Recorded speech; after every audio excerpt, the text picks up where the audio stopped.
প্রেমের ছবি দেখতে আমাদের সকলেরই ভালো লাগে, কিন্তু সেখানে যদি থাকে আমাদের পছন্দের মানুষ এবং আমাদের ভালো লাগার মানুষ, তাহলে আমাদের সেই ভালোবাসাটা এবং ভালো লাগাটা আরও অনেকটা বেড়ে যায়। এই মুহূর্তে আমার সঙ্গে রয়েছে আপনাদের পছন্দের একজন মানুষ, দেবচন্দ্রিমাদি। প্রথমেই বলো, কেমন আছো? খুব ভালো আছি, তুমি কেমন আছো? আমিও ভালো আছি। এই যে এত সুন্দর একটা প্রেমের গল্প, সেখানে কাজ করে তোমার কেমন লাগছে? দেখো, প্রেমের গল্পে কাজ করতে বরাবর ভালো লাগে, কারণ অনেক কিছু এক্সপ্লোর করার জায়গা থাকে এবং যেগুলো কোথাও গিয়ে নিজের জীবনে প্রেমে পাই না, সেটা হয়তো ছবিগুলোর মধ্যে দিয়ে পাই, যে ফিলিংগুলো নিতে খুব ভালো লাগে। তো তোমাকে বুঝি না প্রিয় এমন একটা মিষ্টি প্রেমের গল্প, এবং সেই প্রেমে বিভিন্ন কিছু আছে, শুধু প্রেম ভালোবাসাই নেই। সেটা আমি এখন বলবো না, সেটা 15th of August আপনাদের সকলকে দেখতে হবে। এবং তোমার কাছে প্রেমের মানে কি বা ভালোবাসার মানে? আমার কাছে প্রেমের কোনো মানেই নেই, প্লিজ আমায় জিজ্ঞেস করো না, আমি প্রেম ভালোবাসার মধ্যেই নেই, শুধু কাজে কনসেন্ট্রেট করছি এই মুহূর্তে। এই মুহূর্তে কাজটাই ভালোবাসার জায়গা তৈরি হয়। কাজটাই ভালোবাসার জায়গা হওয়া উচিত বলে আমার মনে হয়। বাকি সব কিছু তোমার জীবনে যখন যেটা আসার ঠিক আসবে, এবং যা আসবে সবটা ভালো আসবে, তাড়াহুড়োর কোনো মানে নেই। এবং আর একটা যেটা ব্যাপার, সবাই নতুন এখানে, মানে সবাই নতুন বলতে নতুন একটা কাস্ট, নতুন একটা ক্রিউ, সবার সঙ্গে সেখানে কাজ করে কেমন লাগলো? সবার সঙ্গে কাজের কেমিস্ট্রিটা কীরকম জমলো একটু? দেখো, কেমিস্ট্রি তৈরি করার সময় পাইনি, কারণ খুব টাইট শিডিউলে আমরা শুটিং করেছি।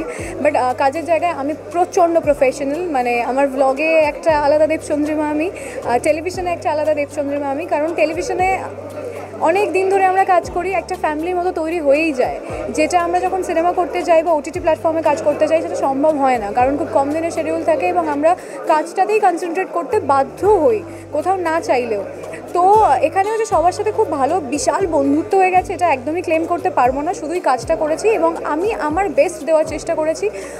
এবং অর্জুনদার সাথে আমি কাজ করে খুব আমার ভালো লেগেছে, কারণ আমি কমফর্ট জোনটা আমি পেয়েছি, যেখানে আমি আমার মতো করে কাজ করতে পারি। আমার মনে হয় সেটাই যথেষ্ট, এবং পুরো টিমটাকে আমি চিনি মোটামুটি, মানে যারা সবাই আছেন, টোটনদাকে অনেক বছর ধরে চিনি, ঈশ্বরদা যিনি আমাদের ডিওপি, তাকেও আমি চিনি। তো অসুবিধা আমার একেবারেই হয়নি, আর আমি সব জায়গায় গিয়ে একটু মানিয়ে নিতে পারি। এবং এই যে টেলিভিশন বলো, ছবি বলো এবং সোশ্যাল মিডিয়া, সব দিকটা এক হাতে সামলাও দেবচন্দ্রিমাদি, সেটা কিভাবে করো? দেখো, যেখানে মা দুর্গার পূজা করা হয় সেখানে মা দুর্গার মতো সকলকে হতে হয়। তো আমি পারি করতে, কিভাবে পারি, কি করে ম্যানেজ করি জানি না, কিন্তু পারি। তো হয়ে যাচ্ছে এরকমভাবেই, সব কিছু সামলে নিতে পারছি একাই। গণেশ পুজোটা কি এখানেই কাটাবে, কলকাতায় কাটাবে না মুম্বাইতে? আগের বছর আমরা প্রশ্নই ওঠে না, আগের বছর আসতে পারিনি, কারণ তখন আমার একটি কাজ চলছিল এবং বিভিন্ন কারণে আসা হয়ে ওঠেনি।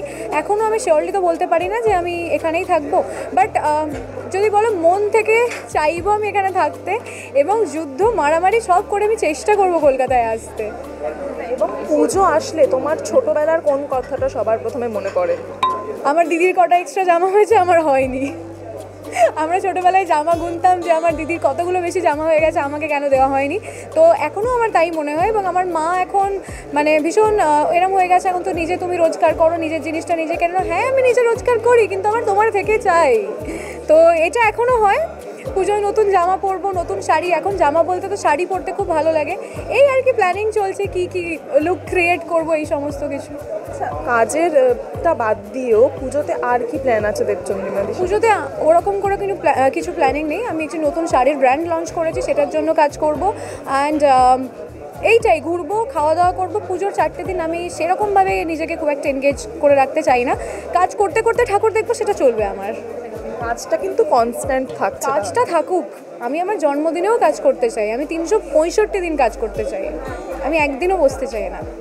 এবং সোশ্যাল মিডিয়ায় অনেক সময় অনেক কটূক্তির শিকার হতে হয় দেবচন্দ্রিমাদি, তো সেই ক্ষেত্রে কটূক্তির শিকার হতে হয়, তো সেক্ষেত্রে সেগুলোকে কিভাবে ডিল করো? আমি না ভাবি না, আমি যখন আমার ফাঁকা সময় থাকে আমি প্রোডাক্টিভ কিছু করার চেষ্টা করি, বই পড়ি, কিছু শেখার চেষ্টা করি।